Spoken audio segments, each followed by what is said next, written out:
صوم فی اللغت الامساک، روزہ لغت میں رک جانے کو کہتے ہیں۔ جب ہوا کے تیز جھکڑ چلتے چلتے رک جاتے تو اہل عرب کہتے سامت الریح کہ ہوا رک گئی۔ تیز دوڑتا ہوا گھوڑا جب اچانک ٹھہرتا تو وہ کہتے سام الخیل، منہ زور گھوڑا رک گیا۔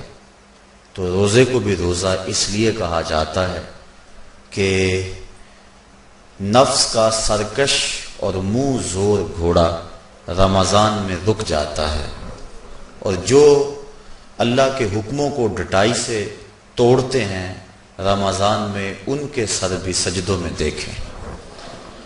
تو اس لیے صوم کو صوم کہا جاتا ہے کہ اس میں انسان گناہوں سے رک جاتا ہے۔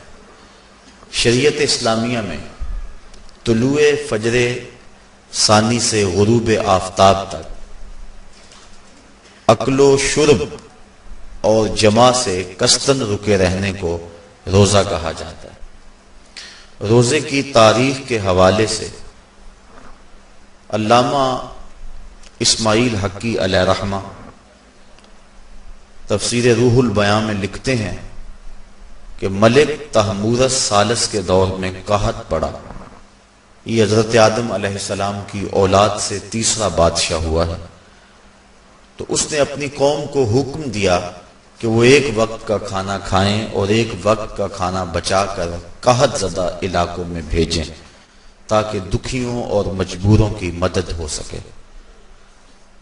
ملک تحمورس الثالث کے اس حکم کو قوم نے قبول کیا اور ایک وقت کا کھانا بچا کر کے قحط زدہ علاقوں میں بھیجا۔ اس قوم کی یہ ادا اللہ کو پسند آ گئی تو اللہ نے اس کو عبادت قرار دے دیا۔ پھر اس کے بعد ہر نبی پر روزہ فرض ہوا۔ کما کتب علی الذین من قبلکم، اس پہ شاہد عادل ہے۔ حضور علیہ السلام فرضیت روزہ سے قبل ایام 20 کے روزے رکھا کرتے تھے۔ ہر ماہ کی 13، 14 اور 15 تاریخ کو قمری تقویم کے حساب سے جو روزے رکھے جاتے ہیں ان کو ایام 20 کے روزے کہا جاتا ہے۔ لیکن اس کے بعد پھر عاشورہ کا روزہ حضور نے معمول بنایا، اور اس کو کسی صورت بھی حضور اور صحابہ ترک نہیں کرتے تھے۔ فصام رسول اللہ وامر بصیامہ، حضور نے خود بھی روزہ رکھا اور صحابہ کو بھی حکم دیا کہ یہ روزہ رکھیں۔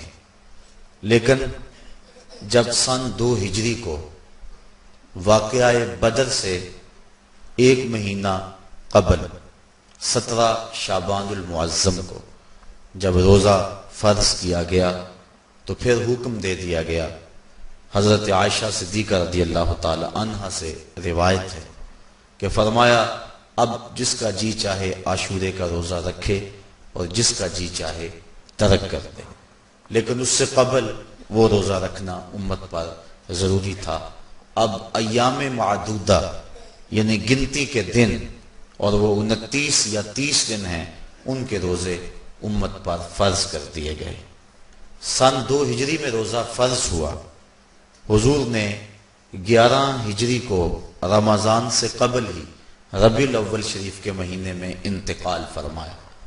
اس طرح حضور علیہ السلام کی زندگی